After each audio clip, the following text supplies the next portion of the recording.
G-morning. Oula. Écoutez, le soleil ne veut pas sortir ce matin. En même temps, il n'est pas 7 heures du matin encore, donc ça va être ça. Et vous voyez, j'ai rajouté quelque chose. On va se maquiller avec la palette.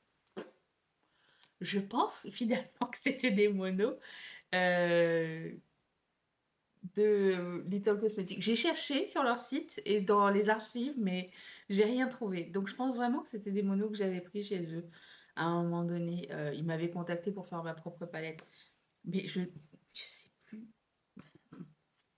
Ça n'est pas grave, les fards sont extraordinaires. Donc on va se maquiller avec ceci et on commence tout de suite. Et aujourd'hui, on va parler euh, de notre relation avec la balance, notre ennemi juré.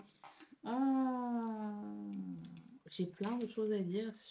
Imagine, je dis j'ai plein de choses à dire à ce sujet, puis je m'arrête dans 15 minutes. C'est impossible, hein, puisque je n'ai pas de script. dans, dans tout ça, je ne prépare jamais rien, donc je sais pas comment ils font les gens quand ils préparent des trucs. J'arrive pas, moi, Je commence avec le beige, parce qu'il est incroyable. Il est satiné, en fait, c'est ça qui est bien. Et il permet de bien blender. Toujours présent, represent. Comme là, on arrive dans... Oui, moi, je parlais des scripts. Je, je ne suis pas cette personne. Je suis une personne d'improvisation, de feeling. Et du coup, des fois, c'est un petit peu bordélique ce que je raconte. Mais on finit toujours par se comprendre. La magie du montage. J'en coupe, hein. Parce que non seulement je déblatère pendant ce qui est souvent 45 minutes quand je fais un Get Ready With Me comme ça, c'est souvent 45 minutes. J'en coupe souvent un bon 10-15 minutes parce que je raconte n'importe quoi. Imagine. En plus, j'ai cette habitude de me répéter aussi. Donc, n'est pas ce que l'on souhaite. Enfin, c'est pas ce que je vous souhaite. Je prends le orange. Ces couleurs s'estompent, mais à merveille. Un pur plaisir à travailler. Le bâton de berger. Donc oui, je voulais vous parler de cette relation qu'on a avec cette balance. Déjà, première question. Allons à la source de pourquoi avons-nous une balance pour peser les gens? De un. À quelle fréquence devons-nous savoir notre poids? Parce que d'après ce que je me souviens, j'ai pas besoin de dire mon poids tous les jours à quelqu'un, ni tous les mois, ni tous les trimestres, et ni tous les ans.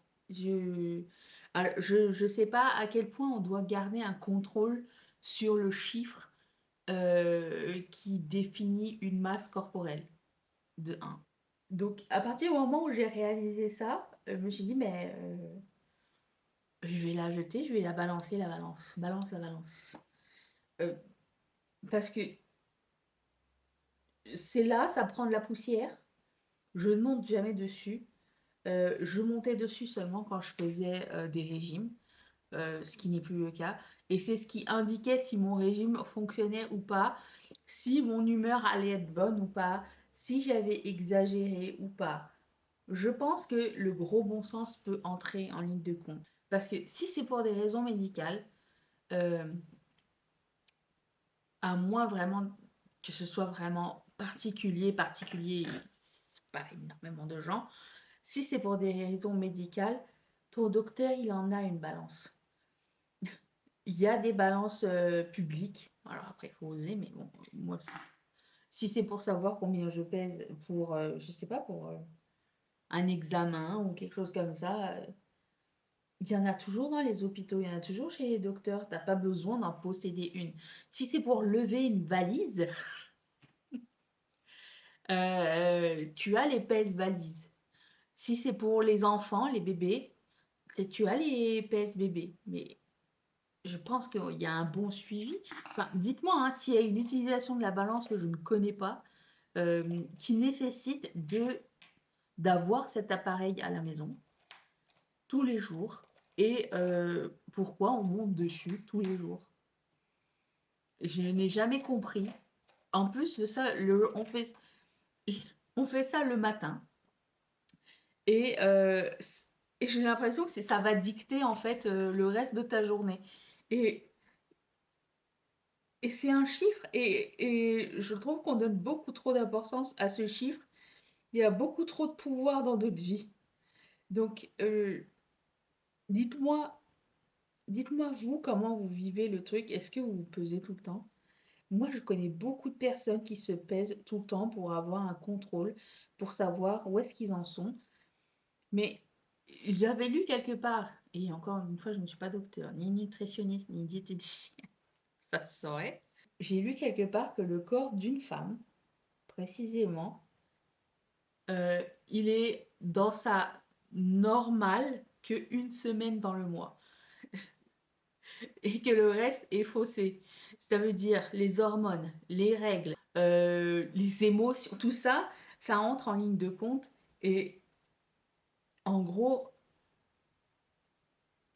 le chiffre que ta balance te donne n'est pas représentatif de ton toi de ton vrai toi. Vous voyez ce que je veux dire? Je ne comprends pas pourquoi on s'inflige cette torture. Et si c'est pour avoir, si par exemple on fait attention et on veut contrôler notre poids, est-ce qu'on a besoin de le contrôler déjà? Est-ce qu'on a besoin de le contrôler euh, à ce point-là? Est-ce que c'est nécessaire? Vous vous rappelez quand on est allé chez Weight Watchers, quasiment tout le monde que je connais a fait Weight Watchers. J'ai fait Weight Watchers, je ne sais pas combien de fois. Euh, et tu te pèses là-bas en public, pas devant tout le monde, mais tu sais, devant un espèce de rideau ou je sais pas trop. Je connaissais des gens qui s'épilaient tout le corps avant d'aller se faire peser, qui mangeaient pas la veille pour aller se faire peser.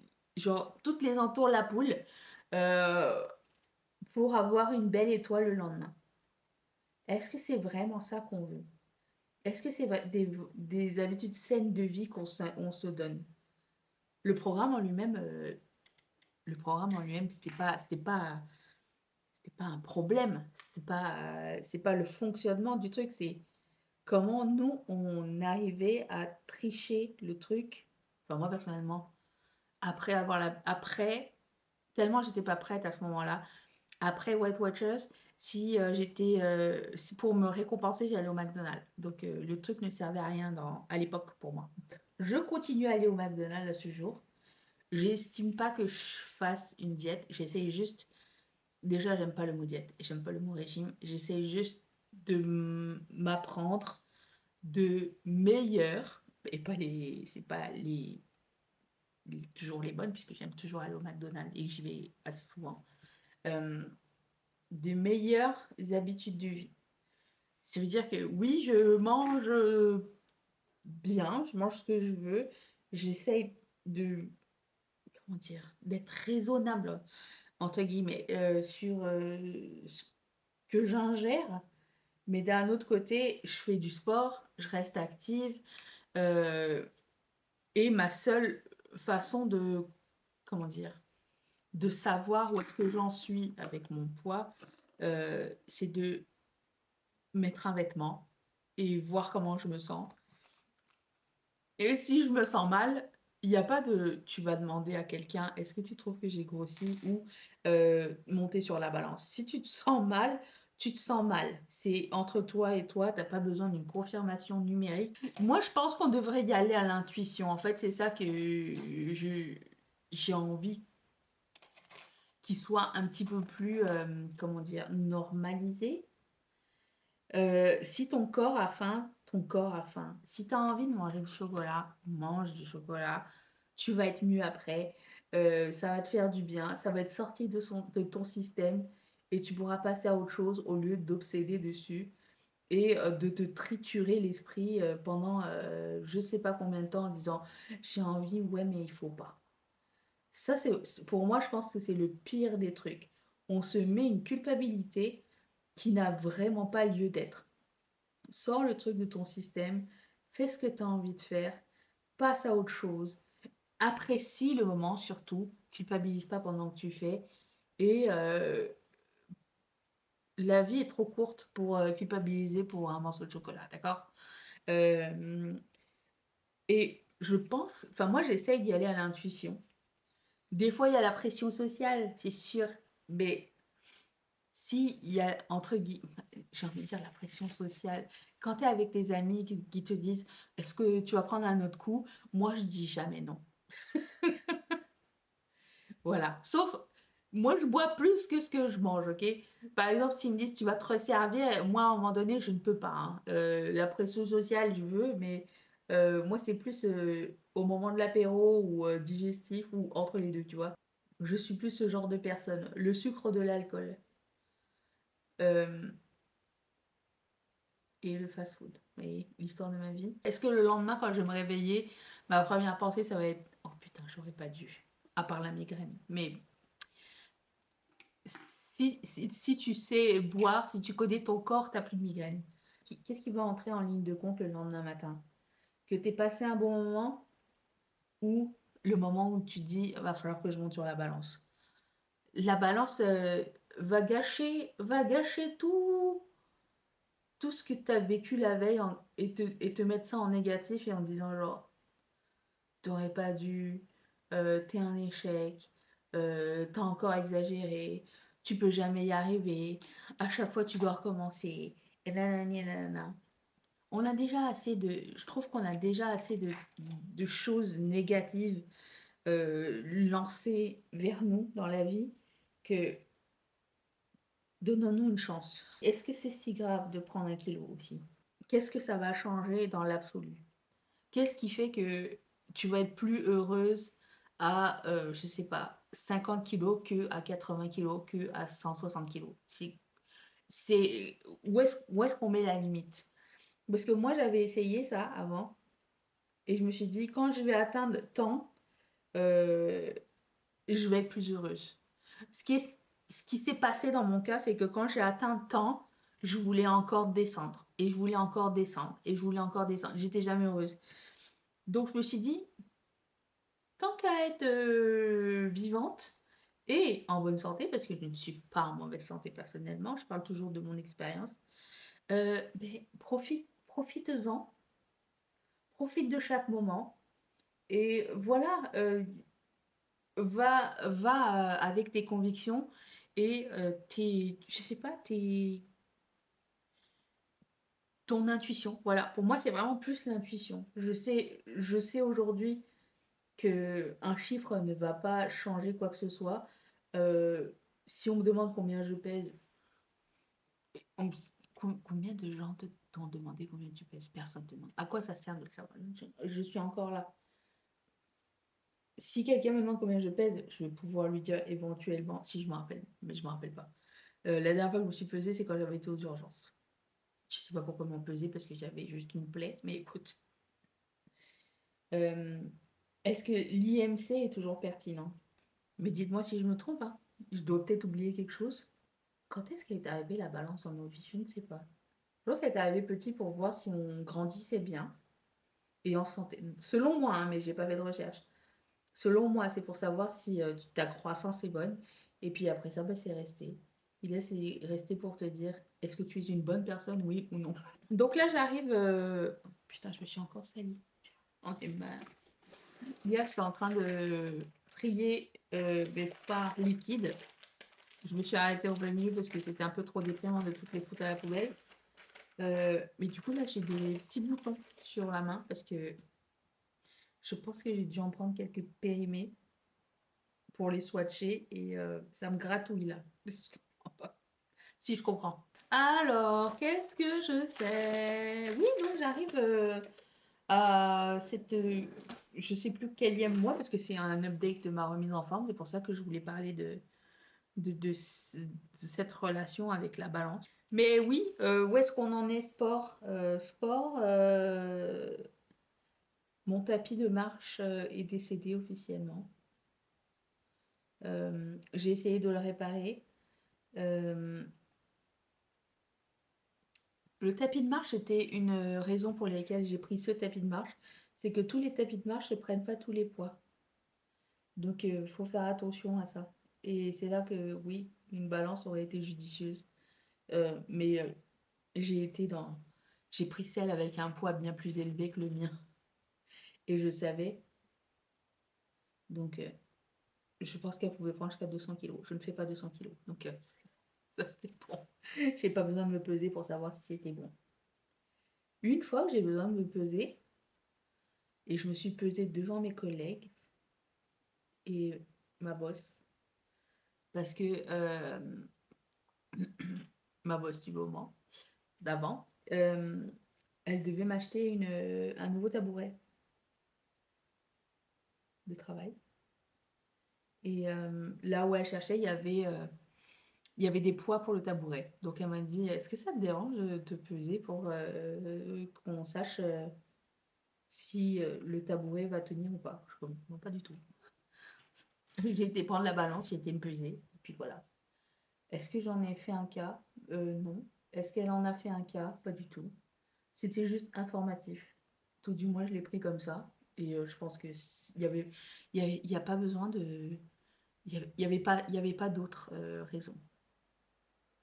Je dormais très bien après. Donc, ce côté de liner, à chaque fois, je le manque parce qu'un jour, quand j'étais petite, je me suis pris un, comment ça s'appelle en français, le monkey bar, vous savez, la cage en métal, là, le jeu là, dans les parcs, le jeu qu'on avait, tu montes et à un moment donné, j'ai sauté du tout en haut jusqu'en bas et je me suis pris la tête contre la barre en métal et j'ai eu un cocard et c'était ici.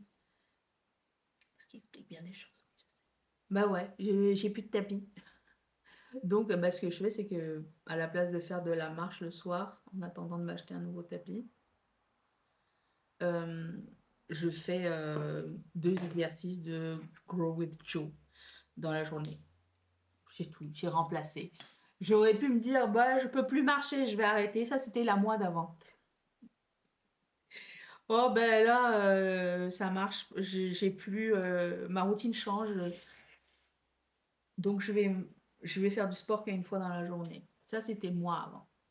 Aujourd'hui, étant donné que j'ai rendu la chose agréable avec les séries que je regarde pendant que je fais du sport ou des trucs comme ça, ben, c'est un moment à moi. C'est un moment.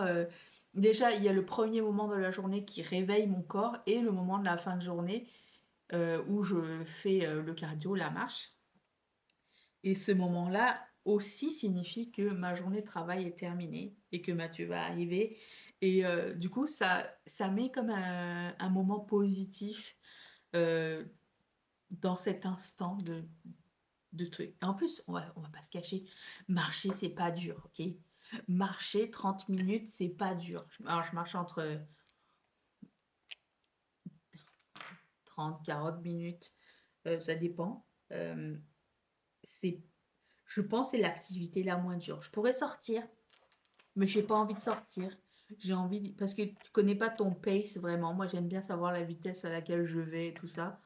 Donc, en plus de ça, je mets mon tapis devant la télé et je me regarde un épisode de quelque chose. Ça passe hyper rapidement. Donc, marcher, c'est accessible à tous et c'est vraiment pas difficile. Enfin, accessible à tous. À partir du moment où on a des jambes qui fonctionnent, hein. Mais oui, à partir du moment où tu as des jambes qui fonctionnent, tu peux faire cette activité 1 demi-heure par jour. Est-ce que compter les pas, c'est vraiment quelque chose de nécessaire? Je trouve que c'est un petit peu overrated. C'est la même chose que la balance. Si t'as pas fait tes 10 000 pas, t'es un échec? Non. Si t'en as fait 5 000, c'est mieux que t'en avoir fait zéro. Ça, c'est mon truc. Et c'est la même chose pour tout. Si tu as fait 10 minutes de sport, c'est mieux que d'avoir fait zéro. Si tu as fait, je sais pas, euh,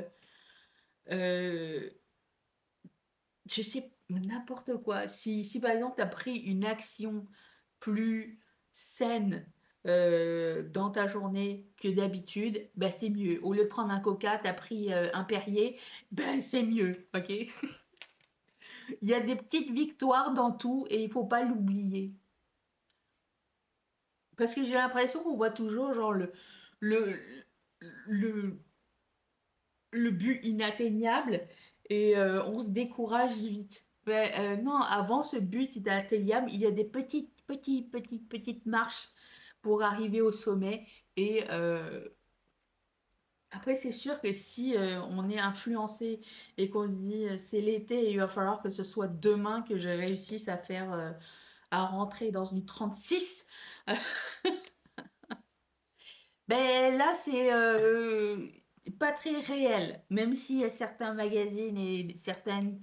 Je vois des publicités Instagram qui disent genre, si tu commences aujourd'hui, le mois prochain, on te reconnaîtra plus.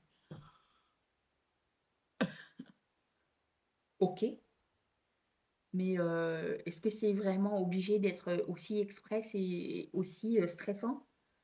Si je commence il y a 2 ans, ben peut-être dans 2 ans, on me reconnaîtra moins, tu vois. Et ça va être moins difficile. Et ça va faire un petit peu, ça va être un petit peu plus agréable, je pense. Moi avant, j'étais plus dans le, je voulais les résultats vite. Maintenant, je veux que ça se passe agréablement. Parce que j'ai pas envie que ma vie soit triste. Moi, en gros, c'est ça le truc, c'est que j'ai pas envie de vivre quotidiennement avec euh, oh là là, il faut que je fasse mon sport. Oh là là, faut pas que je mange ci, il faut pas que je mange ça, il faut pas que, il faut qu'on rien. C'est trop de sacrifices. Je veux être mieux dans ma peau, pas dans ma peau, mais dans mon corps, ben, ce qui est aussi dans ma peau du coup. Mais je veux pas sacrifier mon quotidien. J'ai pas envie de me lever tous les matins en me disant ça y est, il faut que je fasse mon leg day, ça va être dur, mais il faut que je le fasse suivi d'un. Oh, non, non, non, non, non. Je veux que ce soit des trucs que j'aime faire. Et il y a des activités pour tout le monde. Si tu aimes faire de la danse, si tu aimes faire de la musculation, si tu aimes faire... qu'est-ce qu'il y a d'autre? De l'escalade. Il y a de tout pour tous. Je pense qu'on peut tous trouver un intérêt dans des activités qui nous rendent plus, qui vont rendre notre vieillesse plus agréable. Ok? Moi, c'est ça. Déjà, j'avais dit, hein, je fais ça pour voyager plus confortablement. Ça veut dire que si je vais dans un pays, puis qu'à un moment donné, je dois aller d'un point A à un point B, je ne vais pas prendre un Uber. Si je vois que c'est 40 minutes de marche, je peux prendre le 40 minutes de marche. Le 40 minutes de marche pourrait devenir 1h30 de marche parce que tu t'arrêtes manger une glace, parce que tu vas visiter un musée, parce que ceci ou cela, mais au moins tu es toujours debout et tu passes un bon moment. Et moi, c'est exactement comme ça que je visualise cette remise en forme que j'ai commencé l'année dernière. Donc, euh, pour le moment, ça fonctionne et ça pourrait être encore mieux. Et ne pas être fatigué genre à 7h30 alors que tu as payé cher pour ton voyage et que tu es là pour passer du bon temps. Mais c'est la vision. Moi, c'est ma vision finale, c'est ça. C'est parce que le endgame, c'est pas forcément de se trouver beau à ses yeux plus, enfin, aux yeux des autres plus qu'à ses yeux, déjà. Je le répète à chaque fois, tous les mois depuis 1 an et quelques. Le endgame, c'est pas non plus euh, se trouver un compagnon de vie. Parce que si c'est pour ça qu'on fait, je trouve hein, que beaucoup d'hommes d'aujourd'hui ne valent pas la peine de tous ces sacrifices. Non, si le endgame c'est rentrer en challenge avec ta meilleure amie, ta soeur, ta copine, un jeu de vanité ou un truc comme ça, combien de temps ça va durer? Non. Au final, qu'est-ce qui reste? Il reste toi et toi, toi contre toi, toi avec toi. C'est tout ce qui reste. Il reste tes principes et tes, ta motivation à toi. C'est tout ce qui va rester. Et si t'as pas envie, eh ben t'as pas envie. Je le répète tous les mois, mais j'ai de nouvelles personnes qui arrivent. Je le répéterai jamais assez. C'est toi et ton envie. Si t'as pas envie, fais-le pas. Si ça te rend malheureux, fais-le pas. Euh, on a assez de souffrance dans notre quotidien, surtout en tant que femme. Il y a d'autres causes importantes que la taille qu'on fait, le poids qu'on fait et notre histoire d'amour avec la balance. Amour et haine. Le chiffre qui est sur ta balance ne détermine pas si tu es une bonne personne ou pas. C'est ça que je veux dire. Le chiffre sur ta balance te donne un numéro scientifique sur qu'est-ce que tu pèses. C'est comme le maître. Le maître, il va te dire combien tu mesures. C'est bon pour ton passeport, c'est bon pour euh, ton permis de conduire, juste pour t'identifier. Euh, j'ai encore highlight mon bouton. Ce highlighter est un peu trop puissant. À chaque fois, j'en mets peu, mais c'est trop. Mais au moins, il s'efface comme ça au doigt. Au moins, c'est bon. Mais ce que j'aime bien, c'est qu'il donne un effet mouillé. Bref. Euh, tu seras pas moins talentueuse, moins intelligente, moins forte, moins agréable si tu pèses 5 kilos de plus que 5, 10, 20, 25 kilos de plus que ton indice de masse corporelle. Je finis toujours mon maquillage à cet endroit-là. C'est parce que je sais que je dois faire mes sourcils et que ça va être long et là, et inintéressant surtout. Donc, je reviens. Voilà, j'ai terminé. Regardez, j'ai réussi à faire la ligne comme je voulais faire. Il a fallu que j'essaye hors caméra pour essayer de comprendre comment. Mais à force de regarder RuPaul Drag Race, je trouve mes astuces par observation, vous voyez. Ok, ben voilà, le look est terminé. Le petit mot de la fin, soyez gentils avec vous. Portez ce maillot de bain. Profitez de l'été. Et ne pensez pas à demain. Parce que demain, on ne sait pas de quoi il fait. Donc, profitez du moment présent et des gens que vous aimez. Et un chiffre ne définit absolument rien de qui vous êtes. Voilà. Je vous retrouve très bientôt pour une prochaine vidéo. Merci beaucoup d'avoir passé ce moment avec moi. J'ai hâte de vous lire et je vous fais d'énormes bisous.